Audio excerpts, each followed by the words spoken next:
जय हिंद दोस्तों, स्वागत है आप सभी का आपके अपने YouTube चैनल जैकपुर पे। तो आज के इस वीडियो में हम लोग क्लास 12 के हिस्ट्री का टॉपर टेस्ट 8 करने वाले हैं। इसके पहले भी 7 टेस्ट चैनल पे अपलोड हो चुका है। यदि आपने नहीं देखा है तो उसको जाकर जरूर देख लीजिएगा। चलिए स्टार्ट करते हैं। चैनल पे पहली बार विजिट किए हैं, सब्सक्राइब जरूर कर लीजिए, बेल आइकन को प्रेस कर लीजिए एंड वीडियो को लाइक शेयर कर दीजिएगा। ठीक है, आइए शुरू करते हैं आज का टेस्ट।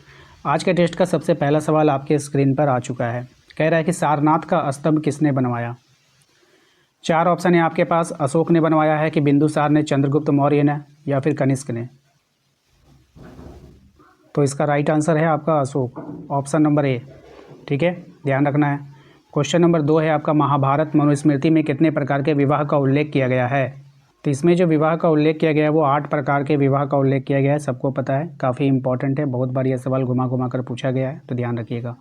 क्वेश्चन नंबर 3 है आपका, कह रहा है गुप्त काल में समाज डैश श्रेणियों में विभाजित था। तो गुप्त काल में जो समाज विभाजित था वो जो है 4 श्रेणियों में विभाजित था। ऑप्शन नंबर ए होगा।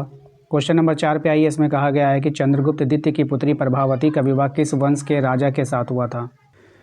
तो चंद्रगुप्त द्वितीय की पुत्री प्रभावती का जो विवाह किस वंश के राजा के साथ हुआ ये आपको बताना है। तो वाकाक है ना, वाकाटक के राजा के वंश के साथ हुआ था, है ना, राजा के साथ हुआ था, वाकाटक, याद रखिएगा। क्वेश्चन नंबर 5 पे आते, कह रहे इंडिका किसकी रचना है। बहुत ही अच्छा सवाल है, एग्जाम में आता है। तो मेगास्थनीज की रचना है, option number b correct answer होगा। क्वेश्चन नंबर आइए 6 में कहा गया है कि मुद्रा राक्षस का लेखक कौन है। तो मुद्रा राक्षस का जो लेखक है वो है आपका विशाख दत्त। कौन है? विशाख दत्त हो जाएगा, ऑप्शन नंबर डी हो जाएगा। क्वेश्चन नंबर आइए 7 में कहा गया है घटोत्कच किसका पुत्र था। अब ये किसका पुत्र था? ये भीम का पुत्र था। किसका पुत्र था? भीम का पुत्र था, ऑप्शन नंबर बी हो जाएगा। नेक्स्ट आते अगले सवाल में कहा गया है कि महाजन पदों में मूल बस्तियां की इकाई क्या थी। तो महाजन पदों में मूल बस्तियों की इकाई गांव थी। क्या थी? गांव थी, याद रखिएगा। धम्म की लिपि क्या थी? आपको बताना है कि धम्म की जो लिपि थी वो क्या थी। तो वो थी आपकी ब्राह्मी लिपि। कौन सी लिपि थी? ब्राह्मी लिपि थी। क्वेश्चन नंबर 10 पे आइए। क्वेश्चन नंबर 10 में कहा गया भारत का सौलतम मुद्रा को किस नाम से जाना जाता है।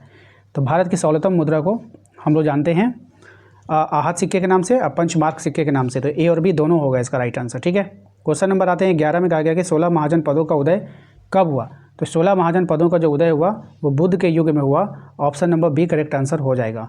क्वेश्चन नंबर आते हैं 12 में कहा गया कि पुराणों की संख्या कितनी है। तो पुराणों की संख्या है 18। कितनी है? 18 है, ऑप्शन नंबर बी हो जाएगा। क्वेश्चन नंबर आइए 13 में कहा गया है कि मगध की राजधानी कहाँ थी।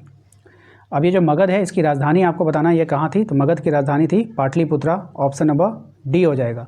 क्वेश्चन नंबर आइए 14 में कहा गया है कि महिष्मति किस महाजनपद की राजधानी थी। अब ये जो महिष्मति थी वो अवंती की राजधानी थी, option number b correct answer हो जाएगा। क्वेश्चन नंबर आते हैं हम लोग 15 में कहा गया है नालंदा विश्वविद्यालय की स्थापना किसने किया है।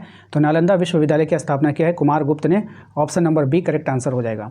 क्वेश्चन नंबर आते हैं 16 में, देखिए कहा गया है कि उत्तरी पश्चिमी भारत से प्राप्त अशोक के अभिलेखों में लिपि का प्रयोग किया गया। कौन सी लिपि का प्रयोग किया गया था? तो खरोष्टी लिपि का प्रयोग किया गया था, ऑप्शन नंबर ए हो जाएगा।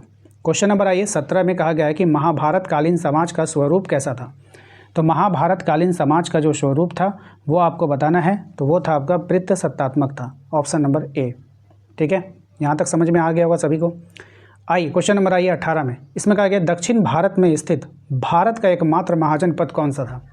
तो दक्षिण भारत में स्थित भारत का एकमात्र महाजन पद जो था वो था अस्मक। ठीक है, ऑप्शन नंबर सी। नेक्स्ट आइए क्वेश्चन नंबर 19 में कहा गया समुद्रगुप्त की जानकारी होती है। समुद्रगुप्त की जो जानकारी होती है वो प्रयाग प्रास्ती को होती है। किसको होती है? प्रयाग प्रास्ती को होती है। क्वेश्चन नंबर आते हैं 20 में, कहा हर्ष चरित्र का लेखक निम्न में से कौन है। तो हर्ष चरित्र का जो लेखक है वो है आपका वान भट्ट। कौन है? वान भट्ट है, option number c correct answer होगा। तो हर्ष चरित्र का लेखक का नाम क्या हो गया बताइए? वान भट्ट। क्या हो गया? वान भट्ट हो गया। क्वेश्चन नंबर आइए 21 में, देखिए कह रहा है मौर्य साम्राज्य की स्थापना किसने की है। तो मौर्य साम्राज्य की जो स्थापना किया है ऑप्शंस देख करके आपको बतानी है। तो मौर्य साम्राज्य की स्थापना किया है चंद्रगुप्त मौर्य ने। किसने किया है? चंद्रगुप्त मौर्य ने। अगले सवाल पे है ऋग्वेद में सूक्तों की संख्या कितनी है। अब ये जो ऋग्वेद है इसमें सूक्तों की संख्या आपको बतानी है। ये है आपका 1028। क्या है? 1028, याद रखिएगा। क्वेश्चन नंबर आइए 23 में कहा गया है अशोक किस वंश का शासक था। अब ये जो अशोक था ये कौन से वंश का शासक था बताना है आपको। तो अशोक मौर्य वंश का शासक था। कौन वंश का शासक था? मौर्य वंश का शासक था। क्वेश्चन नंबर आइए 24 में, इसमें कहा गया अशोक के अभिलेखों में कितने प्रकार के प्रांतों का उल्लेख है। तो अशोक के अभिलेखों में बताइए कितने प्रकार के? 5 प्रकार के। नेक्स्ट है प्रयाग प्राश्रिति की रचना किसने किया है। ये भी बहुत अच्छा सवाल है और एग्ज़ाम में आता है। पर्याय परास्थिति की रचना किया है हरिसेन ने। बहुत ही इंपॉर्टेंट सवाल है ये, ठीक है, एग्जाम में बार बार आता है। क्वेश्चन नंबर आइए 26 में कहा गया हरिसेन का पर्याय परास्थिति संबंध किससे है? तो ये जो संबंध है ये समुद्रगुप्त से है। किससे है? समुद्रगुप्त से है, याद रखिएगा। क्वेश्चन नंबर आइए 27 में। इसमें देखिए कहा गया आपसे कि विष्णु के 10 अवतार में कौन सा अवतार नहीं था? अब 4 ऑप्शन है यहाँ पे, विष्णु के 10 अवतार थे और इसमें कौन सा नहीं था? तो रावण इसका कैसे हो सकता है? ठीक है, ऑप्शन नंबर सी हो जाएगा। क्वेश्चन नंबर 28, धम्म नीति की शुरुआत किसने की थी? तो धम्म नीति की शुरुआत की है अशोक ने। किसने किया है? अशोक ने। ऑप्शन नंबर बी हो जाएगा। क्वेश्चन नंबर 29 में देखिए कहा गया आपसे कि बताइए शुंग वंश की स्थापना किसने किया है? तो शुंग वंश की जो स्थापना किया है वो किया है पुष्यमित्र शुंग ने। ठीक है, याद रखिएगा, option number c. Next question number 30 है हैनसांग भारत की यात्रा करने वाला कौन था? ठीक है, तो वो जो था एक चीनी यात्री था। कौन था? एक चीनी यात्री था।